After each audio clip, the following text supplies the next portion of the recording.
আসানসোল জাতীয় সড়কে ফের ধস। আসানসোলের 19 নম্বর জাতীয় সড়কের এথোরা মোড় ব্রিজ সংলগ্ন এলাকায় রাস্তার মাঝে ধস। জানা গিয়েছে কলকাতাগামী রাস্তায় এই ধস দেখা গিয়েছে। ধসের সৃষ্টি হয়েছে বড় গর্তের। এই অনুযায়ী জানা গিয়েছে মঙ্গলবার সকালে হঠাৎই রাস্তায় এই ধস নামে। ধস কবলিত এলাকাটি রীতিমতো ব্যারিকেড দিয়ে ঘিরে ফেলা হয়েছে।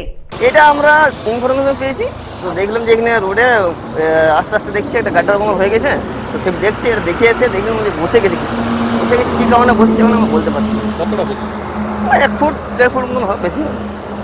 তো এটা কোন জায়গাতে হয়েছে? এটা হচ্ছে এথোড়া ব্রিজের সামনে। আসানসোল থেকে সৌমিত্র গাঙ্গুলির রিপোর্ট, গ্লোব নিউজ।